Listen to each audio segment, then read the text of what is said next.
Assalamualaikum warahmatullahi wabarakatuh. Selamat datang kembali di channel Kerasport. Berita kali ini akan membahas kemampuan lawan PSM Makassar di grup H Piala FC 2022. PSM Makassar dan Bali United kembali berkiprah di Piala AFC 2022. Sebelumnya pada musim 2020 keduanya juga menjadi wakil Indonesia di turnamen kasta kedua antar klub di Asia. Setelah memperkenalkan Bernardo Tavares sebagai kepala pelatih baru pada pekan lalu, PSM Makassar terlihat masih santai meski AFC Cup 2022 kian dekat. Kini tim sudah dibubarkan tapi belum ada pengumuman siapa saja pemain yang masih bertahan. Justru klub-klub Liga 1 sudah mulai rajin melihat kemungkinan membajak pemain PSM musim lalu. Arema FC sudah lebih dulu merekrut Hasim Kipu dan Ilham Udin Armain. Ras Cilegon FC Santer dikabarkan sudah sepakat dengan Hilmansyah. Dikabarkan tim PSM Makassar yang akan berlaga di FC baru berencana latihan pada bulan Mei. Situasi yang masih adem ayem, PSM Makassar kemungkinan baru kembali berlatih sekitar pertengahan bulan Mei mendatang untuk persiapan AFC Cup. Hal itu dibenarkan oleh Sulaiman Abdul Karim pada Jumat 15 April 2022. Sementara jika merujuk pada jadwal pertandingan yang dikeluarkan oleh AFC, PSM Makassar akan bermain pada tanggal 24 Juni dan 30 Juni mendatang. Dengan komposisi pemain yang belum pasti, kini juga Eja harus berpacu dengan waktu untuk menyusun kerangka tim. Tentu saja dengan catatan mereka bisa menyepakati kontrak baru dengan pemain-pemain penting musim lalu. Tergabung di grup H, dua kontestan lain yakni Kuala Lumpur City FC dan Tampines Rovers bisa menjadi momok. Pasalnya mesin milik tim asal Malaysia dan Singapura tersebut sudah lebih dulu panas lantaran kompetisi sepak bolanya masih bergulir. Ajang Malaysia Super League 2022 sudah diputar sejak awal Maret silam, sedangkan Singapura Premier League 2022 berjalan di akhir Februari. Kini agenda terdekat PSM Makassar adalah memperkenalkan Bernardo Tavares secara langsung kepada awak media dan supporter dan disesuaikan kondisinya, tutur Sulaiman Abdul Karim. Tugas pertama pelatih berpaspor Portugal itu adalah menentukan susunan pemain sesuai kebutuhan, sembari melihat siapa saja yang bertahan. Menurut Direktur Utama PSM Makassar Munafri Arifudin dalam acara diskusi yang digelar kelompok supporter The Matchman Makassar pada Senin lalu 11 April 2022, API akan menyusun daftar pemain yang masih bertahan kepada Tavares untuk kita sodorkan. Jadi memang ada pemain-pemain yang menurut kita cocok bermain di PSM kembali.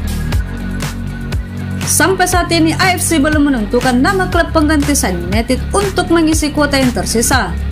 Hal ini disebabkan karena konflik politik yang belum mereda sehingga semua klub Myanmar memutuskan mundur dari Piala AFC dan Liga Champions 2022.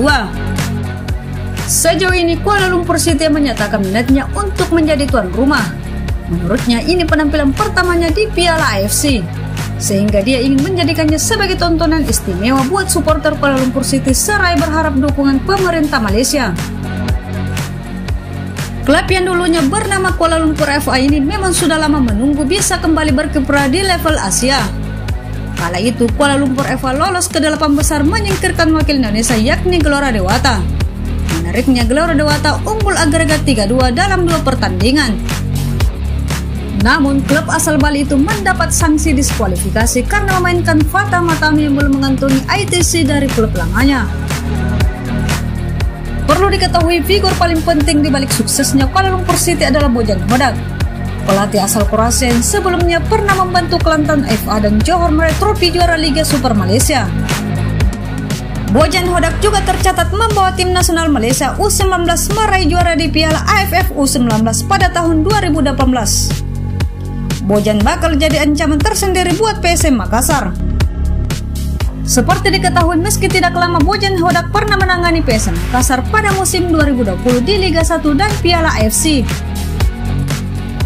Kini materi pemain yang dimiliki Kuala Lumpur City juga terbilang lumayan. Mereka mengandalkan Paula sebagai gelandang asal Brasil yang juga didaulat sebagai kapten tim. Ia sudah bergabung dengan Kuala Lumpur City sejak 2017 serta tampil dalam 81 laga dengan koleksi 29 gol. Terakhir Paulo tampil apik dengan mencetak 1 dari 2 gol untuk timnya ke gawang Johor di final Piala Malaysia 2021 lalu. Untuk lawan kedua PSM Makassar yakni Tampines Rovers bukan lawan enteng pada Piala FC 2022 ini. Kedua tim hanya satu kali bertemu karena FC kemudian memutuskan membatalkan turnamen ini karena pandemi COVID-19. Pada laga itu, Tampines Rovers mengalahkan PSM Makassar dengan skor 2-1 di Stadion Jalan Besar Singapura pada tanggal 12 Februari 2020. Dua gol kemenangan ini dicetak oleh Jordan Webb dari Kanada dan Boris dari Montenegro. Sedangkan gol Juki Eja lahir lewat aksi Ferdinand Sinaga. Di musim itu, Tampines Rovers sempat bertengger di puncak klasemen grup H dengan mendulang 7 poin dari hasil 2 kemenangan dan 1 kali imbang. Sedangkan PSM Makassar bercokol di peringkat ketiga dengan koleksi 4 poin. Seperti diketahui, grup ini juga dihuni oleh KFC dari Filipina dan Sun United dari Myanmar. Raihan musim lalu bisa dijadikan acuan untuk mengukur kapasitas Tampines Rovers. Apalagi mereka masih mempertahankan Boris, Kyoga Nakamura, dan Sehrudin dari Serbia. Mereka dipastikan akan tampil menghadapi PSM Makassar.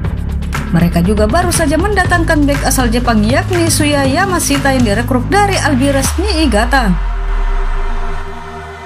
Tampines Rovers juga tetap diperkuat bintang lokalnya seperti kapten tim Yasir Hanafi, serta kiper timnas Singapura di Piala AFF 2020 Sessuan Buhari.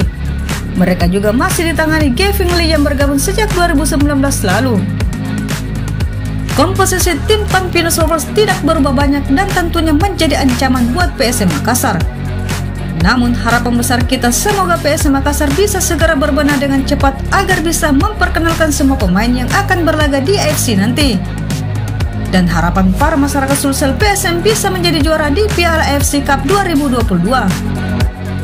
Silahkan berikan komen pada kolom komentar. Jangan lupa like, share, subscribe, dan klik lonceng pemberitahuan agar tetap mendapatkan berita terupdate seputar dunia olahraga nasional dan internasional yang tentunya hanya di channel Tera Sport. Wassalamualaikum warahmatullahi wabarakatuh.